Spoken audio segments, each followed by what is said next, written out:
ஒரு 20-25 ஆண்டு காலத்திற்கு முன்பு இதே மண்ணிலே தனியாக 2 தொகுதிகளை வெற்றி பெற்றிருக்கின்ற இந்த மண், இந்த மாவட்டம் இன்னைக்கும் கூட்டணியில 2 தொகுதி தான் ஜெயிச்சிருக்கிறோம்.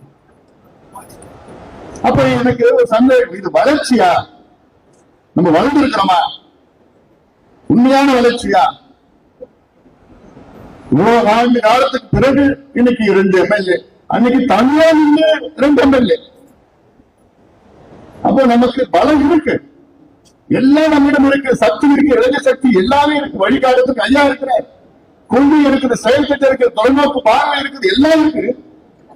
ஆனால் அன்றைய காலத்தில் இருந்த உழைப்பு, இன்னைக்கு இருக்கிற உழைப்பு, அதை நம்ம ஏத்துக்கணும்.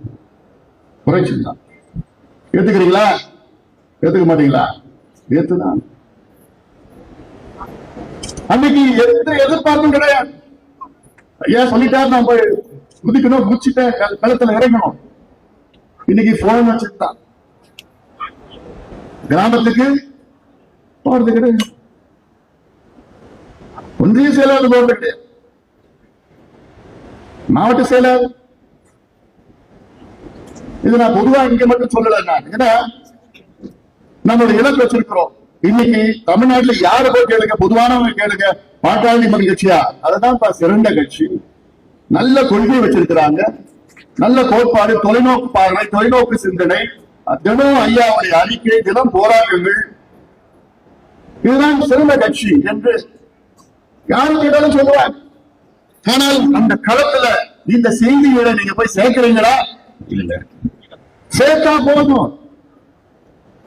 கடந்த நாடாளுமன்ற தேர்தல் கடந்த ஆண்டு நடந்தது. எனக்கெல்லாம் எவ்வளவு பெரிய வருத்தம். 1,20,000 இந்த தொகுதி, நாடாளுமன்ற தொகுதியில் 6 சட்டமன்ற தொகுதிகள் இருக்கிறது. இந்த 6 சட்டமன்ற தொகுதியில் நம்ம 4 தொகுதிகள் இதற்கு முன்பு சட்டமன்ற உறுப்பினர்களாக வெற்றி பெற்றோம். 6ல 4 எம்எல்ஏ நம்ம அந்த தொகுதியில் இருந்தோம். ஆனா நம்ம கிடைச்சது எவ்வளவு வாக்குகள்? சொற்ப வாக்குகள். சரி, திமுக 500 ரூபாய் கொடுத்தா, அண்ணா திமுக 500 ரூபாய் கொடுத்தா, ஆனாலும் நம்ம வாக்குகள், நம்முடைய உழைப்பு அது எங்க போச்சு? ஓமலூர் தொகுதியில நம்ம சட்டமன்ற உறுப்பினர் இருந்தோம், 52,000 வாக்குகள் தனியாக. எடப்பாடி தொகுதியில் 55,000 வாக்குகள் அண்ணாதுரை போட்டிட்டப்போ தனியாக போட்டிட்டோம். எங்க போச்சு? அதெல்லாம் மீண்டும் வர வேண்டும், வர வைக்க வேண்டும். நீங்கள் உங்களுடைய கடமை, அது நடக்கும். எங்கேயும் போல வாக்குகள் எங்கேயும் போல இருக்கு.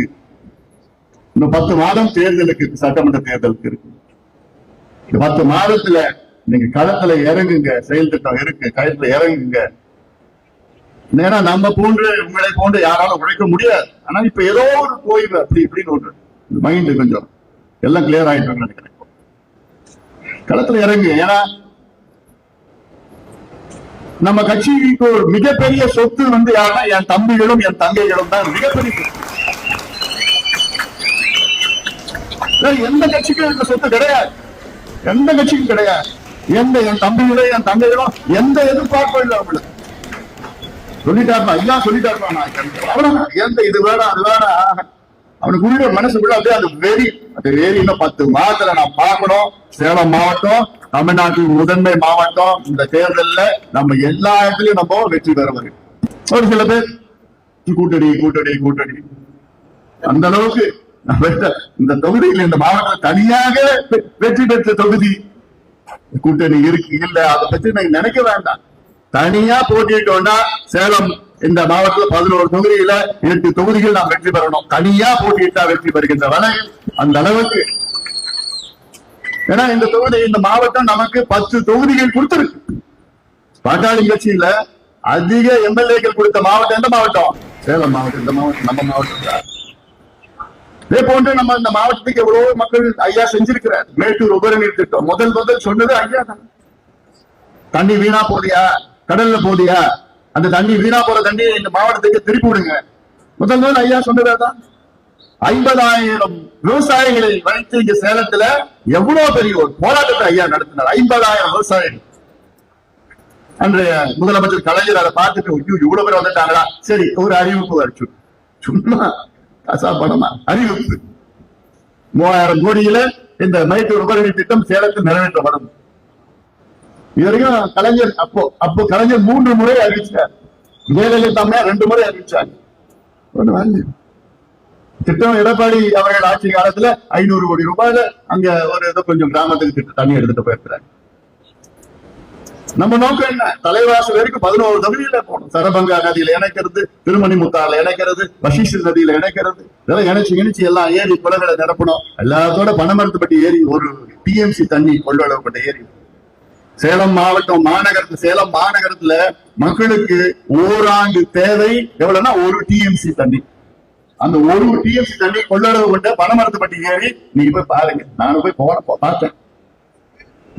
பொட்டல் கால வேலி காத்தா கருவேலம் சீமகருவேலம் அத கூட தூர்வாரி சுத்தப்படுத்த துப்பில்லாத ஆட்சி தான் இங்க நடந்தது. துப்பு கிடையாது ஆட்சி. திட்டம் சாதாரண திட்டம் நம்ம கிட்ட இருக்கியா? நம்ம கிட்ட வரம் இருக்கு, இயற்கை கொடுத்த வரம். அதை பாதுகாக்க முடியாத துப்பு இல்லாத ஆட்சி. இன்னைக்கு முதலமைச்சர் விழுப்புரத்துல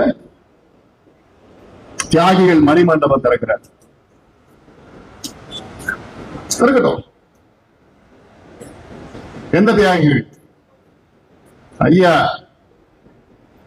1 வாரம் சாலை மறியல் அறிவிச்சார். இவங்க கிட்ட கேட்டு பார்த்தாரு, கொடுக்கல. இடஒதுக்கீடு கொடுக்கல, தனியா கொடுக்கல. பிறகு ஐயா அவர்கள் 1 வாரம் சாலை மறியல் 1987 செப்டம்பர் 17 23 வரைக்கும். அதுல முதல் நாள் 21 பேர் அவங்களோட உயிரிழை தியாகம் செய்தார். முதல் நாள் காவல்துறையில அது சுட்டாங்க. நேரம் மாறல பார்த்து சுட்டாங்க. அது இன்னைக்கு வரைக்கும் அதை பத்தி கேட்கறதுக்கு ஒரு கட்சி கூட துப்பு கிடையாது. ஒரு இயக்கம் கூட வாய திறக்கணும். இன்னைக்கு வரைக்கும் ஒரு கண்டிப்பு ஒண்ணு கிடையாது. அப்படிப்பட்ட தியாகிகளுக்கு இன்னைக்கு மணிமண்டபம் கட்டுறாங்க. கட்டுங்க. ஆனா அந்த தியாகிகள் குடும்பம் என்ன சொல்றாங்க? பேரங்கிட்ட இப்ப கேட்டா, என் தாத்தா எதுக்கு உயிரை கொடுத்தாருன்னா, தமிழ்நாட்டில் இருக்கிற பிற்படுத்தப்பட்ட வன்னியர் மக்கள்லாம் படிக்கணும், வேலைக்கு போகணும். அந்த நோக்கம் தான் ஐயா. ஆனா அதெல்லாம் விட்டுட்டாரு முதலமைச்சர் அவர்கள். நான் மணிமண்டபம் கட்டுவேன், ஆனா வன்னியர்களுக்கு இடஒதுக்கீடு கொடுக்க மாட்டேன். இது ஒரு அடையாளம். மணிமண்டபம் கட்டுங்க, ஆனா அது போதாதுங்க. இடஒதுக்கீடு கொடுங்க. உங்களுக்கு அதிகாரம் இருக்கிறது, எல்லா அதிகாரம் உங்களுக்கு கையெழுத்து போட்டா போதும்.